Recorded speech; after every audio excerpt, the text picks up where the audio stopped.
25 سال کیا بہن بھائیوں کی یا دونوں بھائیوں کی آپس میں بانڈنگ تھی کہ 25 مہینے میں آ کے اگلی نے فساد ڈال دیا. کبھی کبھار نا بیس اندر سے بہت کمزور ہوتی ہے, جب بلڈنگ گر جاتی ہے تو لوگ بعد کی جو فلور ڈلتا ہے اس کو الزام دیتے ہیں کہ فلور ایسا ڈلا اس کی وجہ سے. نہیں, کہیں بیس میں بہت جو ہے نا خلوص کا پانی کم ڈلتا ہے, کہیں بیس میں بہت کم آبیاری ہوتی ہے. آگے جا کے کیا ہوتا ہے کہ چند مہینوں میں بلکہ چند دنوں میں گھروں کی چیزیں الگ ہونے لگتی ہیں, شیئرنگ ختم ہو جاتی ہے, ایک دوسرے کا لحاظ اور جو ہے نا حلم ختم ہو جاتا ہے لوگوں میں سے, اور پھر بلیم ڈالا جا رہا ہوتا ہے بہوؤں پہ, بھابھیوں پہ, نندوں پہ. کتنی اسٹرانگ ہو گئی آج کی خواتین کہ 25 سال کے بھائیوں کی بانڈنگ توڑوا دی, جو ایک دوسرے کے ساتھ 10 سالوں سے کئی سالوں سے ایک دوسرے کی خوشی اور غمی کا سہارا تھے. کیسے خاتون نے آ کے اتنا کچا آپ لوگ کا بانڈ کہ اس نے آ کے چند دنوں میں آپ کی خوشی ایک دوسرے سے جدا کر دی, بلکہ ایک دوسرے کے نہ ہونے کو خوشی کا نام دے دیا. ہمارے ساتھ صاحب نے اس میں کیا کہا کہ خدا را اپنی مسز کو بہت اپنے ساتھ فری رکھو, بہت اچھے سے اس سے مشورے کرو, بہت محبت کرو, اس کے مشورے کی بڑی تعظیم کرو, لیکن اتنا اختیار نہ دے دو کہ وہ بتائے کہ تمہیں رحمی رشتوں سے کیسے ڈیل کرنا ہے. قوام کو نو ڈاؤٹ قوام ہی ہونا چاہیے. بے شک وہ علیم اور حکیم. واقعی یہ ہے کہ میرا رب غیر محسوس تدبیروں سے اپنی مشیت پوری کرتا ہے. بے شک وہ علیم اور حکیم ہے. اے میرے رب, تو نے مجھے حکومت بخشی اور مجھ کو باتوں کی تہہ تک پہنچنا سکھایا. زمین اور آسمان کے بنانے والے تو ہی دنیا اور آخرت میں میرا سرپرست ہے. میرا خاتمہ اسلام پر کر اور انجام کار مجھے صالحین کے ساتھ ملا. دنیا کی ہر نعمت حضرت یوسف علیہ السلام کی سمجھ لیں کہ گود میں موجود ہے. تخت ان کے پاس ہے, والدین ان کے پاس ہے, بھائی ان کی قدر کرنے والے ہو گئے, ستیلے رشتے جو ہے نا ان کو پہچان چکے ہیں, ان کی حقیقت کو اللہ نے ان کو مصر میں اعلیٰ مقام دے دیا. حسن و جمال سے بھرپور ہے, ان کی جو ہے نا پاک بازی بھی پورے مصر پہ آشکار ہو چکی ہے. اللہ نے ان کو نبوت سے سرفراز کر دیا, خوابوں کی تہہ تک پہنچنا سکھایا. جہاں گئے ایمان کے ساتھ گئے اور سچی ناموری کے ساتھ گئے. اور ان ساری دنیا کی سب نعمتیں مل جانے کے باوجود یوسف علیہ السلام تخت پہ بیٹھ کے بھی فکریں کس چیز کی لگی ہوئی, اللہ آخرت میری اچھی کر دے, اللہ آخرت میں مجھے صالحین کا ساتھ دے. یہاں سب کچھ مل جائے اور آخرت میں انسان دونوں ہاتھ سے خالی کھڑا ہو, کیا ہوگا اس کا؟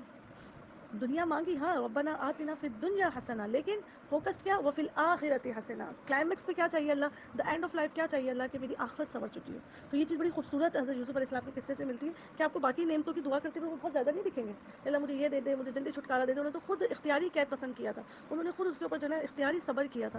لیکن یہاں معاملہ کیا ہے, یہاں مانگ رہے ہیں اللہ سے, آخرت کے لیے فکریں کر رہے ہیں. آخرت نبوت مل چکی ہے, اتنا دنیا کی جو ہے نا نعمتیں ان کے پاس آ کے سمٹ چکی ہیں, لیکن ان کو اب کس چیز کی فکر لگے, اللہ اس کا تو دی اینڈ ہے, یہ دنیا تو ختم ہونے والی. اس میں نا جب میں دنیا سے رخصت ہوں تو میرا خاتمہ اسلام پر ہو, اس حال میں موت ہے کہ تیری فرما برداری میں موت آ رہی ہو. اے نبی صلی اللہ علیہ وسلم, یہ قصہ غیب کی خبروں میں سے ہے جو ہم تم کو وحی کر رہے ہیں, ورنہ تم اس وقت موجود نہ تھے جب یوسف کے بھائیوں نے آپس میں اتفاق کے ساتھ سازش کی تھی. پلاٹنگ کے لیے بھی کیا کیا تھا, اتفاق کیا تھا.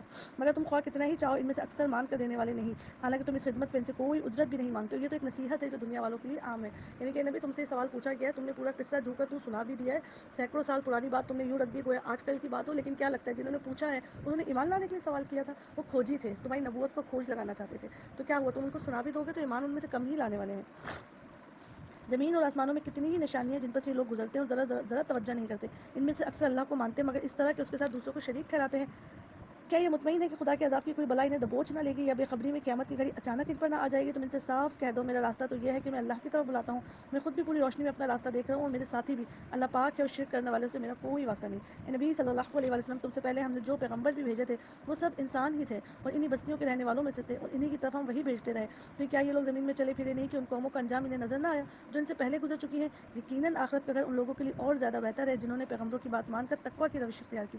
کیا اب بھی تم لوگ نہ سمجھو گے؟ پہلے پیغمبروں کے ساتھ بھی یہی ہوتا رہا کہ وہ مدتوں نصیحت کرتے رہے, لوگوں نے سن کر جواب نہ دیا, یہاں تک کہ جب پیغمبر لوگوں سے مایوس ہو گئے اور لوگوں نے بھی سمجھ لیا کہ ان سے جھوٹ بولا گیا ہے تو یک ہماری مدد پیغمبروں کو پہنچ گئی. پھر جب ایسا موقع آ جاتا ہے تو ہمارا قاعدہ یہ ہے کہ جسے ہم چاہتے ہیں بچا لیتے ہیں, اور مجرموں پہ سے تو ہمارا عذاب ٹالا ہی نہیں جا سکتا. اگلے لوگوں کے ان قصوں میں عقل و ہوش رکھنے والوں کے لیے عبرت ہے. یہ جو کچھ قرآن میں بیان کیا جا رہا ہے یہ بناوٹی باتیں نہیں بلکہ جو کتابیں اس سے پہلے آئی ہوئی ہیں انہیں تصدیق سے اور ہر چیز ان کی تصدیق ہے اور ہر چیز کی تفصیل اور ایمان لانے والوں کے لیے ہدایت اور رحمت ہے.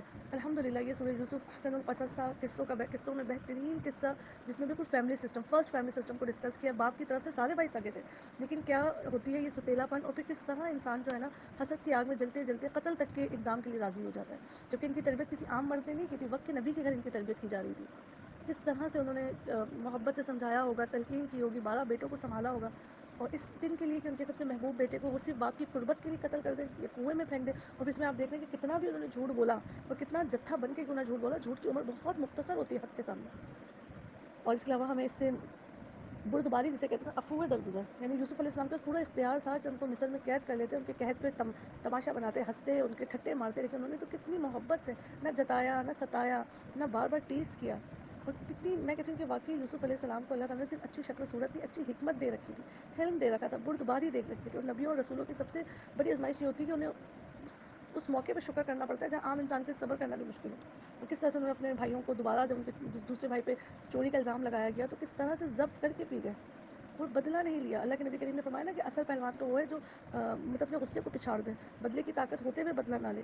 اور پھر آپ دیکھیں کہ کس طرح سے اللہ تعالیٰ نے سالوں گزرنے کے بعد حضرت یوسف علیہ السلام کی تربیت میں یعقوب کا کوئی ہاتھ نہیں نظر آ رہا. آپ کو تو دکھ رہا ہے وہ بہت چھوٹے تھے تو کنویں میں ڈال دیے گئے اور زمانے نے ان کو بڑا کیا, لیکن اس کے باوجود وہ سارا کریڈٹ اپنے والد کو دے رہے ہیں کہ سب آپ کی وجہ سے. اب بچے آپ یہاں بیٹھے, کریڈٹ گوز ٹو یو. یہ ہوتے اچھے, ورنہ آج کے والدین بچوں پہ جان مار دیتے ہیں اپنی خواہشیں ختم. آپ نے ہمارے لیے کیا ہے, آپ نے ہماری تربیت ہی کیسی کی ہے. ادھر دیکھیں کہ باپ کا کوئی حصہ نہیں بھی تھا, دعائیں ساتھ تھیں. اور پھر ان کا بھی ہے دیکھیں یعقوب علیہ السلام کا کہ بیٹے کیا کیا کر کے لے آئے, لیکن جوان بیٹوں کے ساتھ کہتے ہیں نا اڑی بازی نہ کرنا. ہمارے استاد صاحب تھے, وہ کہتے تھے کہ جب بیٹے کی چپل کا سائز اور باپ کی چپل کا سائز ایک ہو جائے تو موافقت پیدا کر لینی چاہیے, اختلاف نہیں. تو اللہ تعالیٰ اس قصے سے ہمیں بہترین طریقے سے سیکھنا نصیب کرے. ہمیں اپنے پیارے رشتوں کو احترام اور اکرام, انہوں نے کتنا بھی برا ہمارے ساتھ کیوں نہ کر لیا ہو, ہم الحمدللہ اللہ کی توفیق سے اہل القرآن بن چکے ہیں. اللہ تعالیٰ نے جو اسٹیمنا قرآن کی آیات سے ہمارا بلڈ کر دیا, شاید ہمارے ارد گرد موجود لوگوں کا بھی وہ نہیں ہے. اللہ تعالیٰ ہمارے رشتوں کے درمیان بدگمانیاں ختم فرمائے اور قربت نصیب فرمائے. تقبل اللہ منا ومنکم. السلام علیکم ورحمۃ اللہ وبرکاتہ.